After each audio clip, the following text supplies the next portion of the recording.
Students welcome back to our channel physics tutor 2363. ఈ రోజు మనం నాన్ వెర్బల్ రీజనింగ్ లోని ఒకనొక విభాగమైన ఆడ్ వన్ అవుట్ అనే విభాగంలో ఉండే కొన్ని క్వశ్చన్స్ చూద్దాము. ఇక్కడ నాన్ వెర్బల్ సెక్షన్ అంటే ఓన్లీ డయాగ్రామ్స్ ఇస్తారు, ఇట్లా బొమ్మలు ఇస్తారు. ఈ బొమ్మల్లో రకరకాలు ఉంటాయి, క్లాసిఫికేషన్ ఆఫ్ ఫిగర్స్ లేదా ఆడ్ వన్ అవుట్ లేదా సిరీస్, అట్లా చాలా విభాగాలు ఉంటాయి. ఇప్పుడు నేను చెప్పబోతున్న విభాగం ఏంటంటే ఆడ్ వన్ అవుట్ అనమాట. ఇక్కడ ఆడ్ వన్ అవుట్ అంటే ఏంటంటే ఈ డయాగ్రామ్స్ లో ఈ వచ్చిన 4 ఫిగర్స్ ఏబిసిడి అని ఇచ్చారు కదా, ఈ 4 ఫిగర్స్ లో ఒకటి విభిన్నంగా ఉంది, అది గుర్తించాలి మనం. ఇక్కడ మనం గమనిస్తే అన్నీను మనకి పెంటగాన్స్ ఇచ్చారు, ఇక్కడ పంచభుజులు, కాబట్టి దాన్ని బట్టి మనం ఏమి సెపరేట్ చేయడానికి లేదు, అన్ని బహుభుజి ఉన్నాయి కాబట్టి. తర్వాత దీని లోపల ఒక సర్కిల్ ఇచ్చారు, ఈ సర్కిల్ ని హాఫ్ షేడ్ చేశారు. ఈ హాఫ్ షేడ్ ఈ సైడ్ మనకి టచ్ చేసిన చోటేమో షేడ్ ఉంది, అలా ఇక్కడ కూడా సైడ్ టచ్ చేసిన పార్ట్ షేడ్ ఉంది, ఇక్కడ కూడా సైడ్ టచ్ చేసిన పార్ట్ షేడ్ ఉంది, కానీ ఇక్కడ సైడ్ టచ్ చేసిన పార్ట్ షేడ్ లేదు. సో ఈ 4 మనకి విభిన్నంగా ఉంది ఏదనమాట, ఆప్షన్ డి. సో మనం ఆప్షన్ డిని ఆన్సర్ గా ఎంచుకోవచ్చు. నెక్స్ట్ క్వశ్చన్ వచ్చి ఇలా ఇవ్వడం జరిగింది. ఈ క్వశ్చన్ చూడండి, ఇక్కడ కూడా ఏబిసిడి 4 ఫిగర్స్ ఇచ్చారు. ఈ 4 ఫిగర్స్ లో డిఫరెంట్ గా ఉన్నది మనం ఇప్పుడు ఆన్సర్ చేయాల్సి ఉంటుంది. దీనిలో మనకి ఇక్కడ ఒక హెక్సగాన్, అలాగే లోపల ఒక స్క్వేర్ ఇచ్చారు. అలాగే ఇక్కడ రకరకాల ఫిగర్స్ ఉన్నాయి, హెక్సగాను, స్క్వేరు, ట్రయాంగిల్ అట్లా ఉన్నాయి. మరి తర్వాత ఏంటంటే ఒక సర్కిల్ ని షేడ్ చేసి ఒక లైన్ తో జాయిన్ చేశారు, దాన్ని బట్టి మనం ఏమైనా డిఫరెన్షియేట్ చేయొచ్చేమో చూద్దాం. ఇక్కడ ఈ సర్కిల్ ని షేడ్ చేసిన లైన్ ఏదైతే ఉందో, ఈ లైన్ ఈ కార్నర్ నుంచి ఈ సెంటర్ ద్వారా పోతుంది, కార్నర్ నుంచి ఈ యొక్క హెక్సగాన్ యొక్క సెంటర్ ద్వారా పోతుంది. నెక్స్ట్ ఇక్కడ చూస్తే ట్రయాంగిల్ యొక్క సెంటర్ నుంచి కార్నర్ ద్వారా పోతుంది, ట్రయాంగిల్ యొక్క సెంటర్ టు కార్నర్, ఇక్కడేమో కార్నర్ టు సెంటర్, ఇక్కడ సెంటర్ దగ్గర నుంచి కార్నర్ వైపు. నెక్స్ట్ వచ్చేసరికి ఇక్కడ కార్నర్ నుంచి సెంటర్, కార్నర్ టు సెంటర్, కాబట్టి కార్నర్ టు సెంటర్ గానీ సెంటర్ టు కార్నర్ గానీ పోతుంది ఈ లైన్. ఇక్కడ డి ఆప్షన్ లో చూస్తే, డి ఆప్షన్ లో మాత్రం కొంచెం డిఫరెంట్ గా ఉంది చూడండి ఫ్రెండ్స్.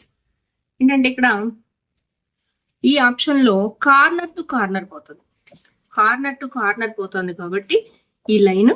సో మనం ఆప్షన్ డిని ఆన్సర్ గా ఎంచుకోవచ్చు. Answer D is the right answer.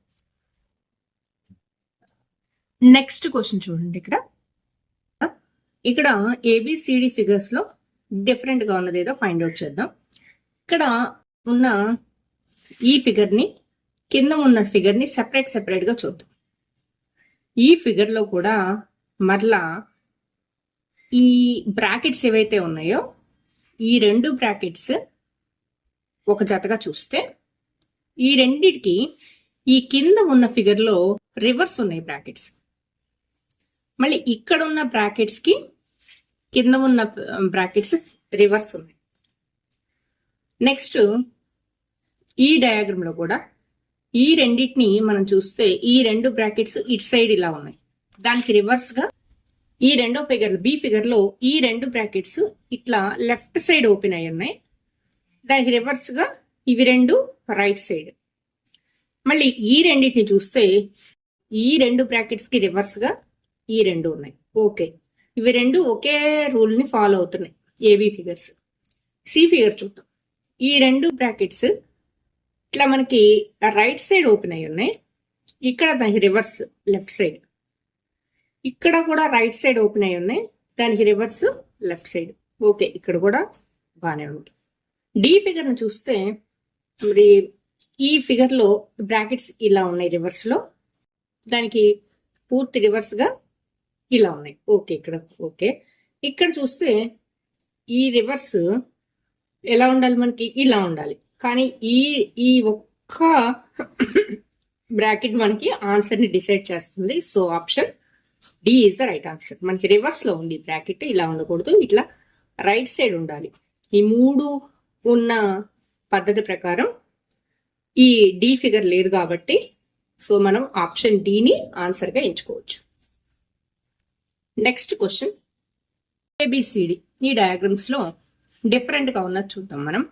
ఇక్కడ చూస్తే మనకి ఆర్ అనే ఫిగర్ కనిపిస్తుంది. ఇక్కడ ఈ ఆర్ అనే ఫిగర్ ని 90 డిగ్రీస్ ఇలా తిప్పితే ఈ ఆర్ ఫిగర్ ఈ షేప్ వస్తుంది ఆర్. నెక్స్ట్ మళ్ళీ ఈ ఆర్ ఫిగర్ ని 90 డిగ్రీస్ తిప్పితే కనుక ఇట్లా రావాలి, ఇట్లా పడుకున్నట్లుగా వచ్చేది మనకి ఇట్లా. ఇంకో 45 డిగ్రీస్ తిప్పితే ఇలా వస్తుంది. అంటే 135 డిగ్రీస్ కార్నర్ లో చేస్తే మనకి ఈ ఫిగర్ వస్తుంది.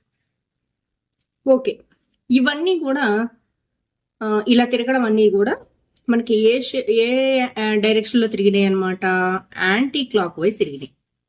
యాంటీ క్లాక్ వైజ్ తిప్పితే మనకి ఇలాంటి ఫిగర్స్ వస్తుంది. మరి ఇది వచ్చేసరికి డి ఫిగర్ మాత్రం యాంటీ క్లాక్ వైజ్ కాదు, పూర్తిగా రివర్స్ లో ఉంది. క్లాక్ వైజ్ తిరిగినట్లుగా మనకి రివర్స్ లో ఉంది కాబట్టి ఇక్కడ ఆప్షన్ డిని ఆన్సర్ గా ఎంచుకోవచ్చు. నెక్స్ట్ క్వశ్చన్ లో మనకి ఇంగ్లీష్ ఆల్ఫాబెట్స్ ఇచ్చారు TVXIN. మనకి ఒక్కోసారి ఓవెల్స్ కాన్సనెంట్స్ ని బట్టి కూడా మనం ఇక్కడ డిఫరెన్షియేట్ చేయొచ్చు. కానీ ఇక్కడ AEIOU కదా ఓవెల్స్, దాంట్లో ఐ మాత్రమే ఇక్కడ ఓవెల్, మిగతా 3 కాన్సనెంట్స్ కాబట్టి ఆ ప్రకారంగా మనకి ఆప్షన్ డి ఆన్సర్ గా ఎంచుకోవచ్చు. ఐ అనే ఆన్సర్. ఇంకో రకంగా ఆలోచిస్తే ఇక్కడ టీ రాయడానికి మనకి 2 లైన్స్ అవసరమైనాయి, వి కూడా 2 లైన్సే, ఎక్స్ కూడా 2 లైన్సే, ఐ రాయడానికి మాత్రం 3 లైన్స్ కావాలి. కాబట్టి ఆ విధంగా చూసినా సరే ఆప్షన్ డి ఆన్సర్ గా ఎంచుకోవచ్చు.